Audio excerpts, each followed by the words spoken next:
Ndabaramukije abandi ndabahaye mwiriwe bivanye n'aho muherereye n'iteka n'umunezero ntangere byo gusubira kubana namwe mwe banywanyi mukurikira iyi mboneshakure yacu ari nayo yanyu Shiramatsiko TV.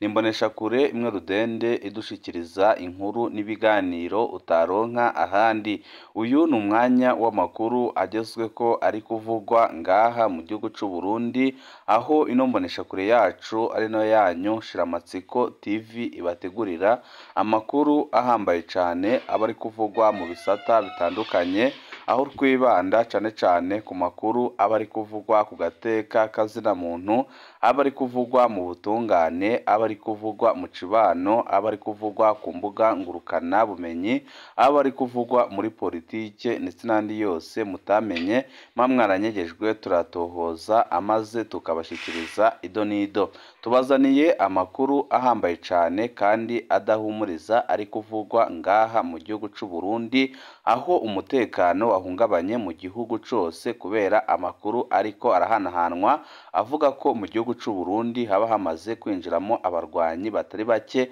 akaba ari nabo bari kugenda batega amabombe ahatandukanye, bikaboneka neza ko kandi abarwanyi bariko barakorana n'inzego z'umutekano ngaha mu gihugu c'u Burundi. Amakuru dufise akavuga ko abarwanyi baba baturuka mu gihugu ca Kongo kandi bakaba bari kwihora leta ya Perezida Evariste Ndayishimiye, ariko abarundi batari bake bakabasaba ko bajya bakora ibitero ahari abategetsi bo ku rwego rwo hejuru bakareka abanyagihugu bato bato, kuko n'ubundi ataho babahuriye n'ibiriko biraba mu gihugu c'u Burundi. Ni byinshi twabateguriye bijanye n'umutekano, aho tugiye kubaha amakuru ahambaye cyane mutigeze mwumva kandi yerekana ko ibintu bigiye kuba bibi cyane mu minsi iri imbere ngaha mu gihugu c'u Burundi, nubwo Perezida Evariste Ndayishimiye abandanya kwitwengera akereka abarundi ko kibazo gihari, ariko mu by'ukuri ibara ryaramaze kugwa mu gihugu c'u Burundi kandi benshi mu barundi barabona neza ko igihugu c'u Burundi kiriko kirinjira mu bihe bigoye. Bamwe bariko baricwa mu mihingo yose y'igihugu c'u Burundi mu gihe ubukene bubandanya mu barundi, ndetse benshi bakavuga ko kuba mu Burundi bimeze nko kuba mu cigandaro. Benshi bakemeza ko ibiriko biraba biteye ubwoba, kubona igihugu kitagira umuyaga nkuba, ntikigire igitoro, ntikigire isukari, ntikigire ibinyobwa bya Braludi, ni ibintu biteye isoni kandi biteye ubwoba, byerekana ko ibiriko biraba ngaha mu gihugu c'u Burundi biteye ubwoba, kandi bikaza byerekana ko byanze bikunze Perezida Evariste Ndayishimiye adatanze imihoho hakiri kare, kubera ko biboneka neza ko igihugu cyamaze kumuta kw'amazi kugitwara, byanze bikunze bishobora gutera inturika zikomeye cyane. Turaza kubigaruka ko mu idonido ry'amakuru, aho tuza kubabwira ku makuru menshi ahambaye cyane kandi yerekana ko ibigiye kuba mu minsi iri imbere biteye ubwoba. Turaza no kubabwira ku cyuka kibi kiri mu ndongozi zikomoka muri CNDD-FDD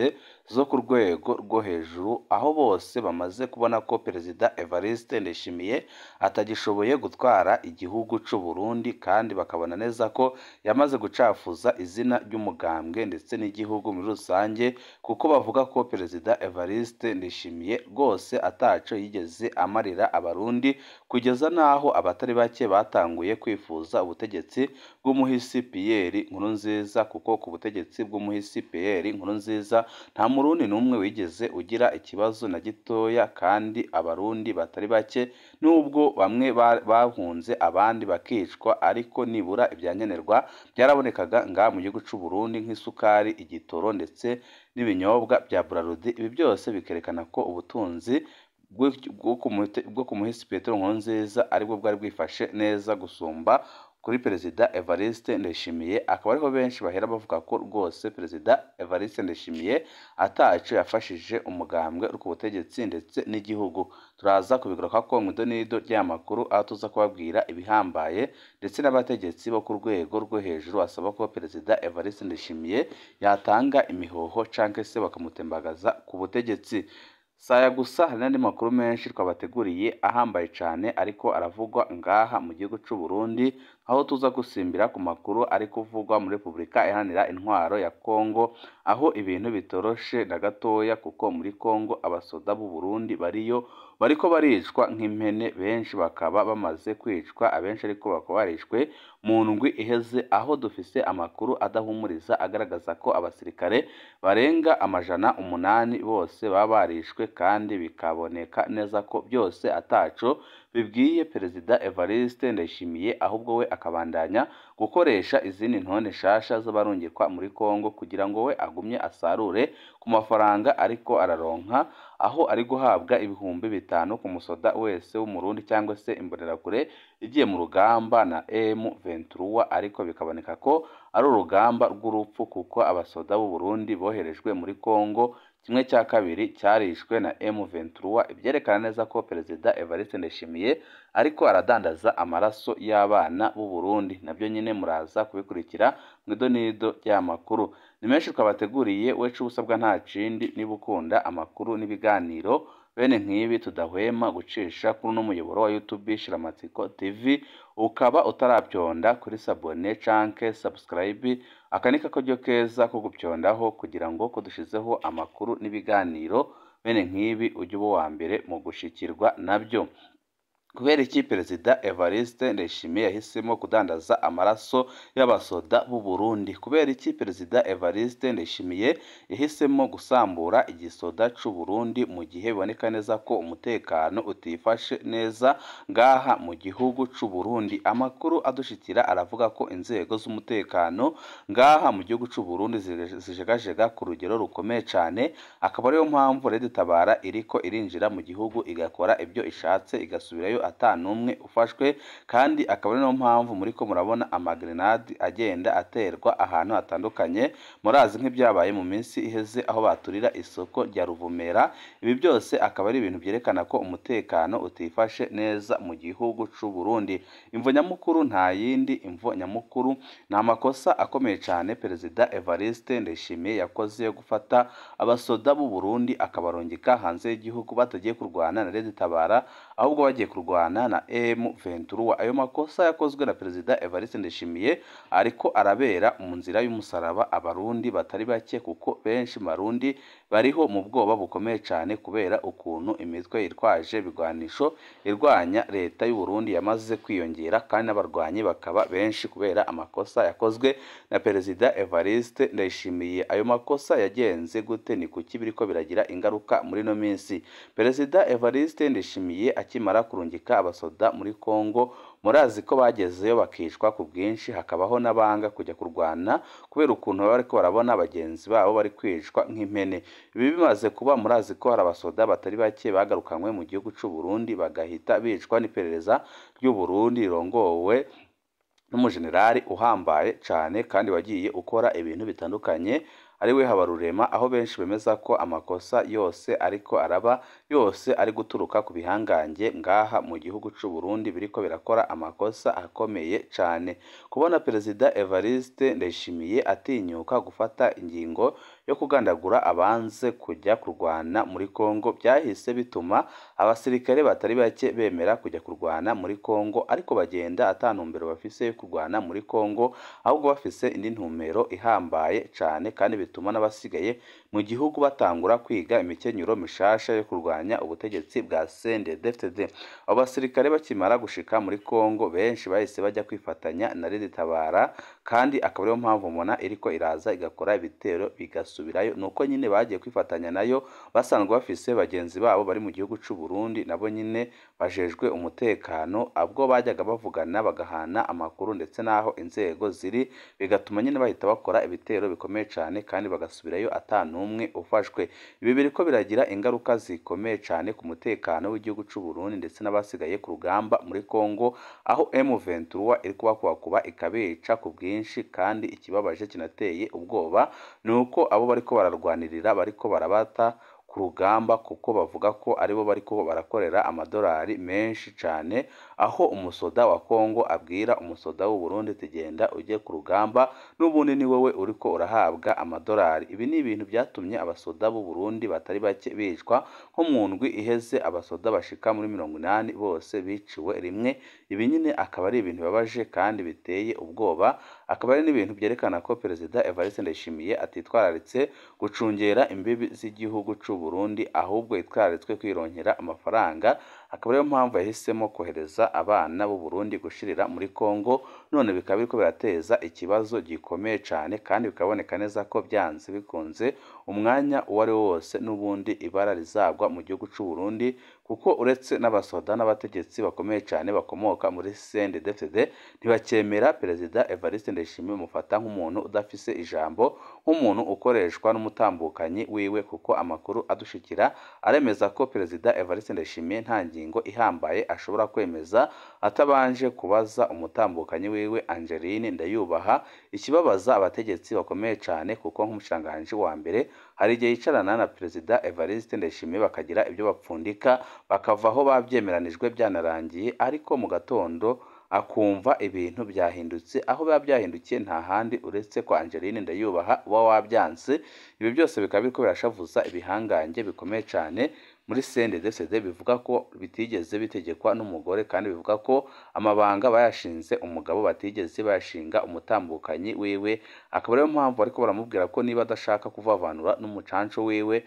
byanze bikunze umwe wese amenye aho aherereye kandi amenye amabanga yiwe, bazamukura ku butegetsi byihuse. Akaba ariyo mpamvu ubutegetsi bwa Perezida Evariste Ndayishimiye bwugarijwe n'ikibazo gikomeye cyane, ariko bikaboneka neza ko ari ubutegetsi bugiye gusiga abarundi mu manga ikomeye cyane, aho benshi bemeza ko n'ibyari byubatswe n'izindi ntwaro zagiye ziba ngaha mu gihugu c'u Burundi byose bimaze kurindimuka ku butegetsi bwa Perezida Evariste Ndayishimiye. Murazi ko nk'amahinguriro ya leta ashika muri 6 yose agendeye umwaka umwe, ibyerekana neza ko iyi ntwaro ataho ishobora gushikana igihugu c'u Burundi. Benshi bakanemeza ko ibi byakozwe byose n'intwaro zabanjirije intwaro ya CNDD. Ibihari ntago bariko barabibungabunga, ahubwo byose biramaze gusaza, ibindi bigahombwa n'abategetsi ba CNDD. Ibi byose nyine bikaza byerekana ko iyi ntwaro ataho ishobora gushikana igihugu c'u Burundi. Akaba ari no mpamvu ibihangange biri gukora ibishoboka byose kugira ngo bigarure ibintu ku murongo, ariko bikaba biboneka neza ko bigoranye, kuko iki gihugu c'u Burundi kirongowe n'akarwi gato cyane kamaze igihe gapfukamye mu nda abarundi, aho inyungu zagakwiriye abanyagihugu bose zijya mu karwi gato cyane. Akaba ariyo mpamvu Uburundi aricyo gihugu ca nyuma gikenye ku isi. Akaba ari nayo mpamvu abarundi benshi batakibasha no gufungura na rimwe ku munsi, ibyerekana neza ko abarundi bari mu kaga gakomeye cyane. Amazi ntayo bagira, umuyaga nkuba ntawo bagira, ibitoro ntabyo. Ibi byose ni ibibazo bitandukanye biri ngaha mu gihugu c'u Burundi, byerekana ko iyi ntwaro iruhije abarundi kandi byerekana ko intwaro ataho ishobora gushikana abene gihugu. Ibi byahaye imbaraga imirwi irwanya ubutegetsi bwa CNDD, kuko iriko irakorana bya hafi n'abarundi batari bake ndetse n'abajejwe intwaro ndetse n'abajejwe umutekano bakunda igihugu bashaka kugitabara. Ariko ikibabaje nanone nuko iyo mirwi iri hanze y'igihugu irwanya leta ya CNDD iriko irakora ibitero mu banyagihugu nk'aho yakabikoze ku nzego za leta ndetse n'inzego z'umutekano kugira ngo barwanye iyi leta y'agahotoro isezererwe, kuko biboneka neza ko ataco iriko irafasha abana b'u Burundi kandi ataco iriko irafasha igihugu muri rusange. Amakuru dufise nuko mu gihugu hose cyane cyane mu gisagara cya Bujumbura hamaze kugera abagwanyi batari bake ba Red Tabara, bakaba bacumbikiwe n'abene gihugu. Kandi noneho igitangaje kinakomeye nuko abagwanyi bari mu miryango y'abasendede bamwe bakomeye cyane bo ku rwego rwo hejuru. Akaba ari no mpamvu kubatahura bigoranye cyane, kuko niyo bakoze isaka bakora mu banyagihugu baba mu migambwe itavuga rumwe n'ubutegetsi, cyane cyane nk'umugambwe seneri, umugambwe wazaga imbere mu migambwe itavuga rumwe n'ubutegetsi ngaha mu gihugu c'u Burundi. ariko Perezida Evariste Ndayishimiye n'abo bafatikaniza kurongora igihugu cy'u Burundi bakaba barakoze ibishoboka byose bakawusambura, ariko nabo bawusambuye bakaba baratsambuye baratwaye izina batigeze batwara abanywanyi ngo babake umushingamateka Agathon Rwasa. Ibintu uko byifashe ni uko abarwanyi ba Red Tabara bari mu gihugu cy'u Burundi bariko barakorana n'inzego z'umutekano bagakoresha imiduga y'inzego z'umutekano, ikindi bakaba bacumbikiwe mu miryango y'abasendeFD, ariko babandi nyine bagiye bajya muri CNDD kugira ngo bakize agatwe kabo, kandi bagiye bajyamo bazi ko iyo CNDD hari icyo izamarira abanyagihugu, none babona neza ko ariyo iriko irata igihugu mu manga, bakaba bashaka kuvavanura nayo, ariko bakabikora mu bwenge rukomeye cyane, kuko ugaragaje ko udashyigikiye CNDD n'agatwe iyo bibaye ngombwa urakabura.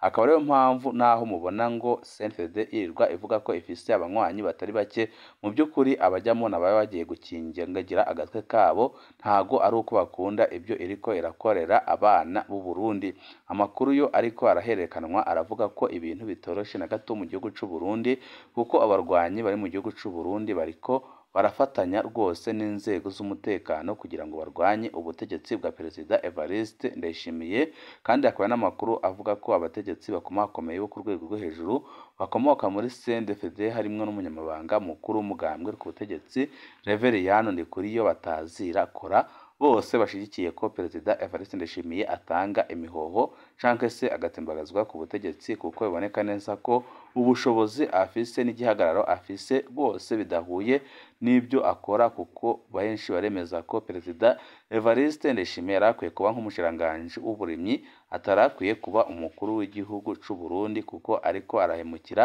abenegihugu ku rugero rukomeye cyane. Kandi bikaboneka neza ko Perezida Evariste Ndayishimiye nawe abizi neza ko atagiye asigaje ku butegetsi, akaba ari gukora ibishoboka byose kugira ngo yibe itunga ry'igihugu, agure amapariseri n'amazu azimbye hanze y'igihugu, kugira ngo igihe ibintu bizaba bihindutse azahite ahunga igihugu, nk'uko nyine byagiye bigenda mu myaka yagiye itambuka. Ariko benshi bakavuga ko ibi bitazigera bimuhira, ko nawe azafatwa agafungwa nk'uko yafunze General Arenguiyome Bunyoni wari igihangange gikomeye cyane ngaha mu gihugu cy'u Burundi, ariko ubu ngubu akaba apfunze, n'aho amakuru avuga ko n'aho bamupfunze ariko adapfunze mu by'ukuri, kuko umwanya uwo ari wo wose yakora icyo ashatse ngaha mu gihugu cy'u Burundi. Banywanyi bacu, ni ngaha duce dusozerera amakuru ko ariko abateguriye, wowe icyo usabwa nta kindi, niba ukunda amakuru n'ibiganiro tudahwema gucisha kuri uno muyoboro wa YouTube Shiramatsiko TV, ukaba utarabyonda kuri sabone canke subscribe, byondaho kugira ngo uko dushizeho amakuru n'ibiganiro bene nk'ibi ujye uba uwa mbere mu gushikirwa nabyo. Ibihe byiza nibyo ndabipfurije banywanyi bacu.